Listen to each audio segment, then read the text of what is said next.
Kampo General Malvar, lungsod ng Batangas. Nagsagawa ng operasyon ng mga tauhan ng Talisay Municipal Police Station na nagresulta sa pagkakaresto ng isang provincial most wanted person sa Barangay Fabrica, Lubo, Batangas. Ang akusado ay yung kay Batangas Police Director, Police Colonel Marlon Biro po ay nakilala si alias Manolo, 61 taong gulang, Batang Tondo, Manila at kasalukuyang naninirahan sa San Guillermo Street, Barangay Bayanan, lungsod ng Muntinlupa.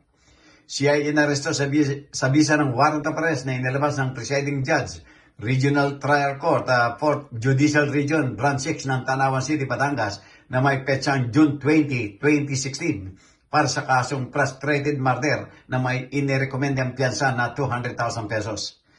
Ang akusado ay inabisyon din tungkol sa kanyang mga karapatang konstitusyonal at kasalukuyang nasa kustodiya ng istasyon ng pulisya ng bayan para sa tamang disposisyon. Jojo Cesar Magsumbolo Gulat para sa journalnews.com.ph.